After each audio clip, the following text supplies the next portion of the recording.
저는 올해 70세의 김말순입니다. 파란만장했던 젊은 날을 뒤로하고 지금은 조용한 시골 마을에서 손주들과 함께 살고 있습니다. 낡은 2층 양옥집은 세월의 흔적을 고스란히 담고 있지만 제겐 더없이 소중한 공간입니다. 어느 날 손주 녀석들이 다락방에서 먼지 쌓인 낡은 상자를 발견했어요. 할머니, 이게 뭐예요? 엄청 오래돼 보여요. 상자 안에는 빛바랜 사진들이 가득 담긴 낡은 앨범이 들어 있었죠. 젊은 시절의 제 모습, 남편과의 행복했던 순간들, 잊고 지냈던 추억들이 사진 속에 고스란히 담겨 있었어요. 사진들을 하나하나 넘겨보던 중 낯선 사진 한 장이 눈에 들어왔습니다. 낡은 흑백 사진 속에는 젊은 남녀가 다정하게 어깨를 감싸 안고 있었죠. 남자는 왠지 모르게 낯설지 않았지만 여자는 처음 보는 얼굴이었어요. 할머니, 이 사람은 누구예요? 할아버지 젊은 시절인가? 순간 심장이 쿵 내려앉는 것 같았습니다. 잊고 싶었던, 아니 잊었다고 생각했던 과거의 기억이 떠오르기 시작했어요. 사진 속 남자는 제 남편 박철수 씨가 맞았습니다. 하지만 옆에 있는 여자는 제가 알고 있던 사람이 아니었어요. 앨범을 더 자세히 살펴보니 그 여자와 함께 찍은 사진들이 몇 장 더 있었습니다. 할머니, 혹시 할아버지 첫사랑이에요? 손주 녀석의 천진난만한 질문에 아무 대답도 할 수 없었습니다. 그날 밤 잠을 이루지 못하고 남편의 오래된 물건들을 뒤졌습니다. 그리고 낡은 일기장을 발견했어요. 1955년 7월 15일. 오늘 미영이를 처음 만났다. 부산역 앞 카페에서 친구의 소개로 만난 그녀는 마치 천사 같았다. 하얀 원피스를 입고 수줍게 웃던 모습이 잊혀지지 않는다. 철수 씨, 이 노래 좋아하세요? 목포의 눈물이에요. 슬픈 노래보다는 함께 있으면 행복한 노래가 더 좋습니다. 8월 20일, 미영이와 영도 해변을 걸었다. 파도 소리를 들으며 서로의 꿈을 이야기했다. 그녀는 간호사가 되고 싶어 했고 나는 그저 그녀와 함께하는 것이 꿈이라고 했다. 철수 씨, 나 간호사 되면 아픈 사람들을 많이 도와줄 거예요. 응원해 줄 거죠? 물론이죠. 미영 씨가 하는 일이라면 뭐든 응원할게요. 10월 3일. 드디어 미영이에게 프로포즈를 했다. 그녀는 울면서 좋다고 했다. 하지만 양가 어른들의 반대가 심하다. 미영이 집안에서는 내가 가난하다고 하고 우리 집에서는 미영이가 고아라고 안 된다 한다. 철수야, 우리 정말 결혼할 수 있을까? 걱정 마, 미영아. 내가 꼭 방법을 찾을게. 12월 24일. 오늘이 미영이와의 마지막 날이다. 미영이는 서울로 올라가고 나는 집안에서 정해준 말순이와 결혼해야 한다. 미영이 못 가게 손을 붙들고 싶었지만 차마 그럴 수 없었다. 철수야, 나를 잊지 마. 언젠가 다시 만날 수 있을 거야. 미영아, 미안해. 정말 미안해. 일기장을 읽는 내내 눈물이 멈추지 않았습니다. 하지만 더 충격적인 사실이 기다리고 있었어요. 사진첩 뒤쪽에서 편지 한 통을 발견한 것입니다. 철수야, 이 편지를 읽고 있다면 내가 떠난 지 오래됐겠구나. 사실 너에게 말하지 못한 비밀이 있어. 우리가 헤어진 후에야 알게 된 사실이지만 내 뱃속에 우리 아이가 있었어. 하지만 너에게 짐이 되고 싶지 않아서 혼자 키우기로 했어. 지금 우리 딸 은정이는 건강하게 자라고 있어. 언젠가 너도 알게 되는 날이 올 거야. 순간 온 세상이 무너지는 것 같았습니다. 남편에게 다른 여자가 있었을 뿐만 아니라 아이까지 있었다는 것입니다. 며칠 후 남편과 마주 앉아 이야기를 나누던 중이었습니다. 여보, 이 사진 속 여자분이 누구예요? 어디서 찾았소? 다락방에서 발견했어요. 이 편지도 함께 있었고요. 이걸 어떻게 해? 여보, 정말 아이가 있는 거예요? 우리가 결혼한 지 50년이 넘었는데 이제 와서 이런 사실을 알게 되다니. 여보, 미안하오. 나도 몰랐소. 미영이가 떠난 후에 편지 한 통 받지 못했거든. 그럼 그 아이는 어떻게 된 거예요? 지금도 살아있나요? 나도 모르겠소. 그 후 며칠 동안 집안 분위기는 차갑게 식었습니다. 남편은 죄책감에 시달렸고 저는 배신감과 혼란에 빠졌습니다.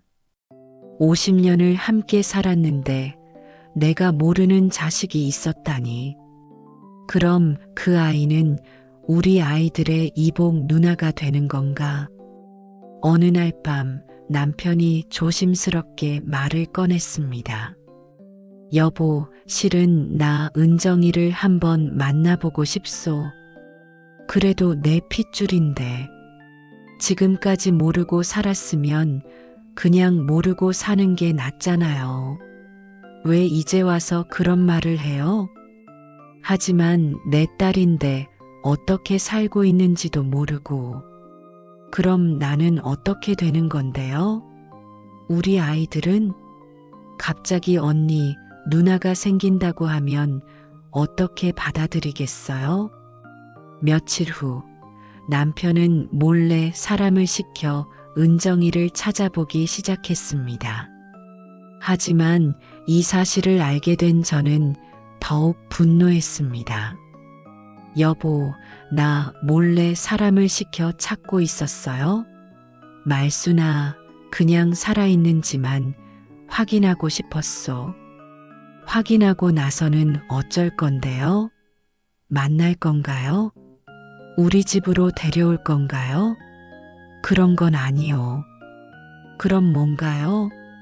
50년 동안 없었던 딸이 갑자기 생기면 우리 가족은 어떻게 되는 건가요? 그때 큰아들 민수가 전화를 걸어왔습니다. 어머니, 아버지 요즘 무슨 일 있으세요?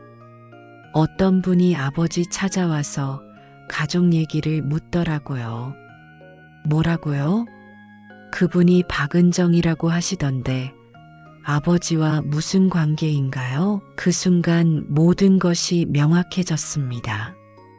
은정이가 직접 아버지를 찾아 나선 것입니다. 이미 우리를 찾고 있었던 거네요. 당신이 찾은 게 아니라 그 아이가 우리를 찾고 있었던 거예요. 여보, 나도 몰랐소. 정말 몰랐소. 며칠 후 은정이가 직접 우리 집을 찾아왔습니다. 50대 중반의 여인이었는데 남편을 닮은 모습이 역력했습니다. 안녕하세요. 저는 박은정입니다. 은정아, 들어와요. 죄송합니다. 갑자기 찾아와서. 하지만 어머니가 돌아가시기 전에 아버지에 대해 말씀해 주셔서 미영 씨가 죽었나요? 네, 작년에 암으로 돌아가셨어요.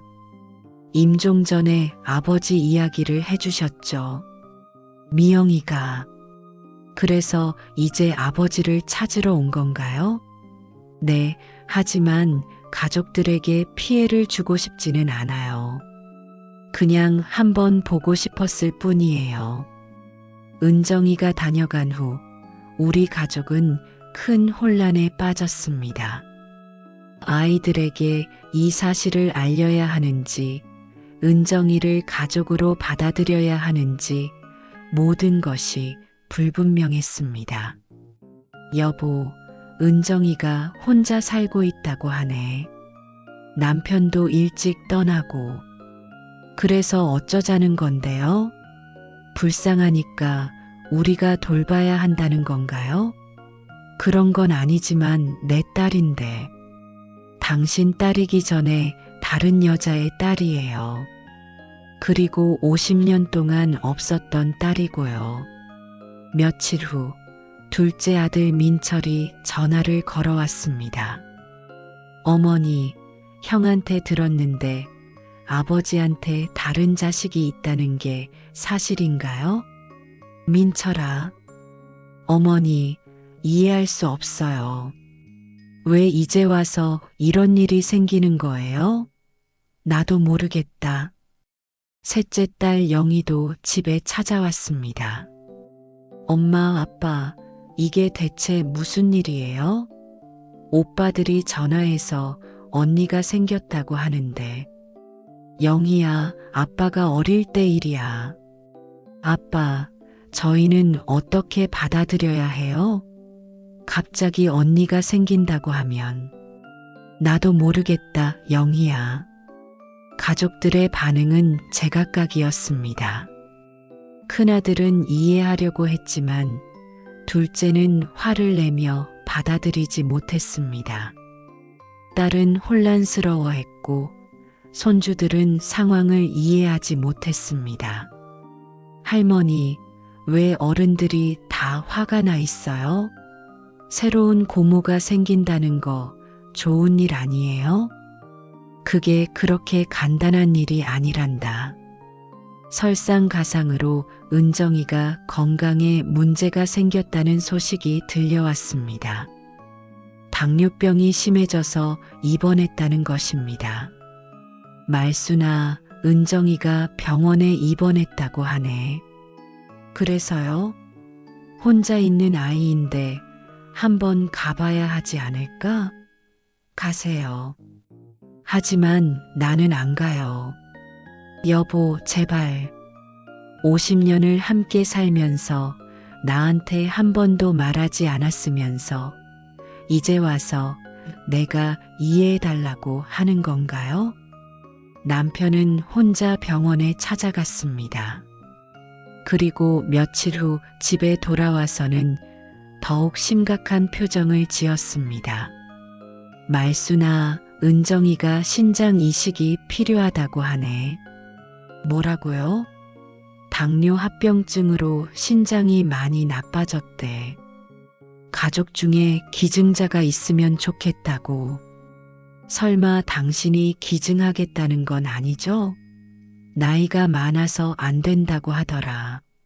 하지만 우리 아이들이나 손주들은 안 돼요. 절대 안 돼요.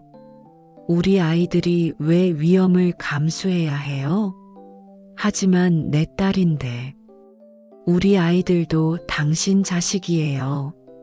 50년 동안 함께 키운 아이들이 더 소중하지 않나요?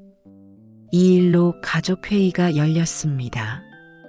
모든 가족들이 모여서 이야기를 나누었지만 의견은 분분했습니다. 아버지, 저는 이해해드리고 싶어요.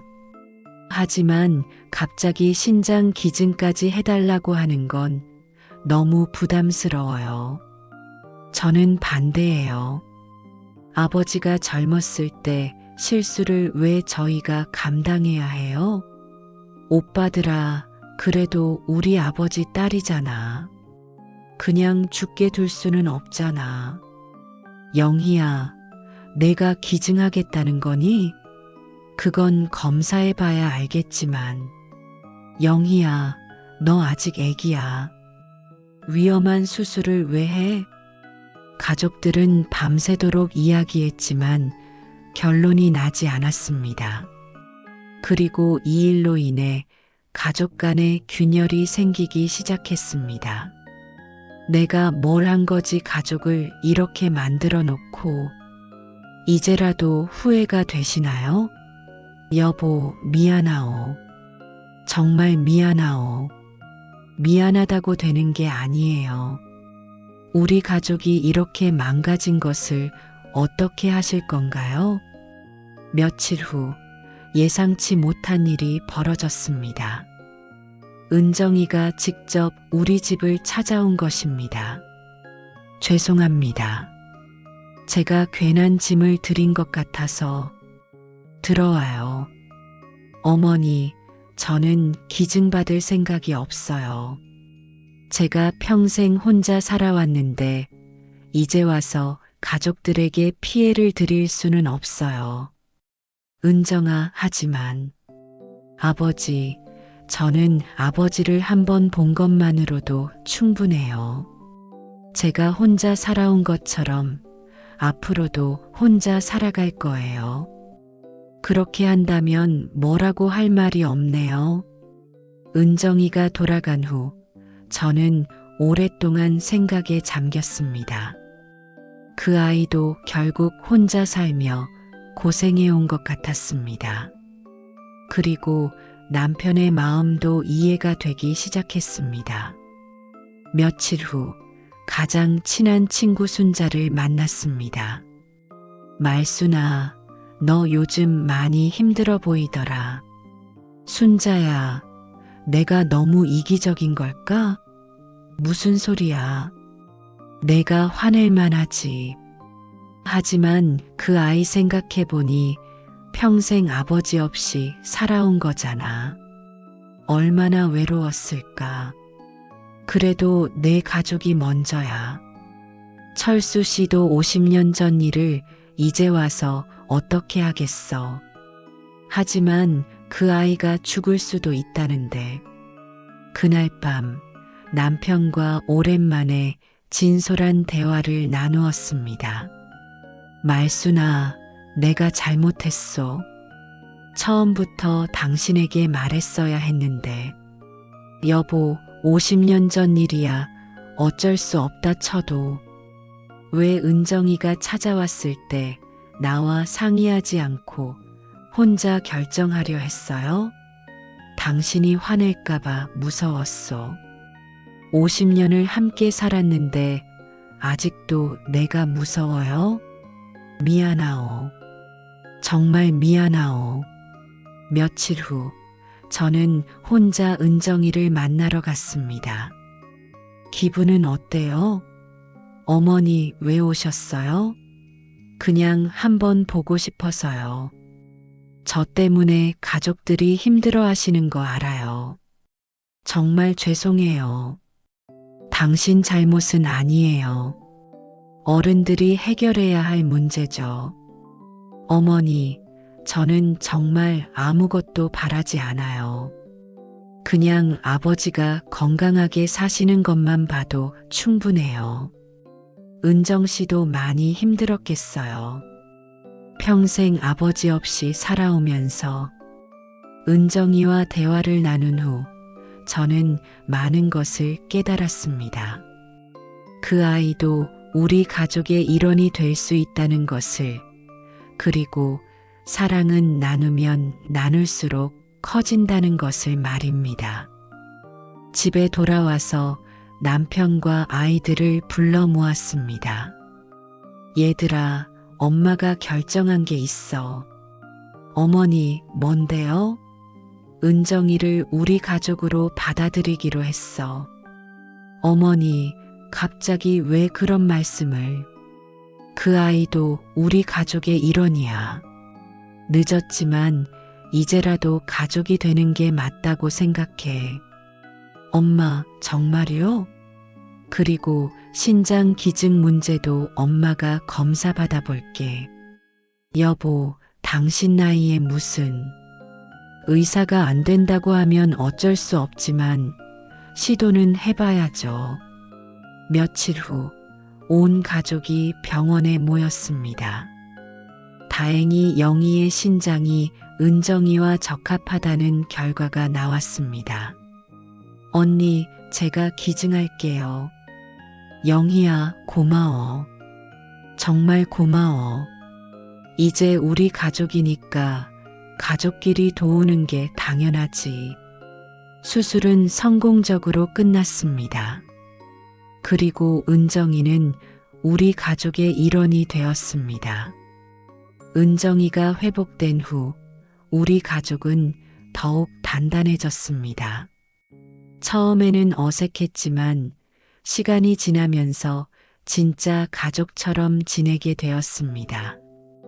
은정이는 간호사였던 경험을 살려 남편과 저를 돌봐주었고 우리 아이들도 점차 은정이를 받아들였습니다. 어느 날 은정이가 미영 씨의 유품을 가져왔습니다. 그 속에는 남편이 젊었을 때 미영 씨에게 보낸 편지들이 들어 있었습니다. 미영 씨는 평생 철수 씨를 잊지 못했지만 동시에 저희 가족을 위해 멀리서 지켜봐 주었다는 것을 알 수 있었습니다. 어머니, 엄마가 항상 말씀하셨어요. 철수 아버지가 행복하길 바란다고. 그리고 말순 어머니를 원망하지 말라고 하셨어요. 어머니도 피해자라고. 그 말을 들으니 미영 씨에 대한 마음이 한결 편해졌습니다. 그녀도 사랑하는 사람의 행복을 바라며 평생을 살아온 것입니다. 지금 우리 가족은 그 어느 때보다 화목합니다. 남편은 잃어버린 딸을 되찾은 기쁨으로 매일을 감사하며 살고 있고 저는 더 큰 사랑으로 가족들을 품고 있습니다. 아이들도 새로운 언니를 통해 가족의 소중함을 다시 한번 깨달았습니다. 낡은 사진첩은 여전히 다락방에 보관되어 있습니다. 하지만 이제 그 사진들은 아픔이 아닌 새로운 시작을 의미합니다. 과거의 사랑이 현재의 행복으로 이어진 기적 같은 이야기의 증거입니다. 인생은 예측할 수 없는 일들로 가득합니다. 때로는 감당하기 힘든 고통과 마주하기도 하죠. 하지만 중요한 것은 과거에 얽매이지 않고 현재를 살아가는 것입니다. 그리고 사랑하는 사람들과 함께 미래를 향해 나아가는 것이죠. 사랑은 독점하는 것이 아니라 나누는 것입니다. 미영 씨의 사랑, 남편의 사랑, 그리고 우리 가족의 사랑이 모두 하나로 이어져 더 큰 행복을 만들어냈습니다. 은정이라는 새로운 가족을 통해 우리는 진정한 사랑의 의미를 배웠습니다. 할머니, 할아버지, 오래오래 행복하게 사세요. 사랑은 영원합니다. 과거의 아픔을 딛고 일어선 저희 가족처럼 여러분도 사랑하는 사람과 함께 행복한 미래를 만들어 가시길 바랍니다. 때로는 용서가 복수보다 더 큰 힘을 발휘합니다. 그리고 진정한 사랑은 시간이 지날수록 더욱 깊어집니다. 이 이야기에 공감하신다면 좋아요, 구독, 알림 설정 부탁드립니다.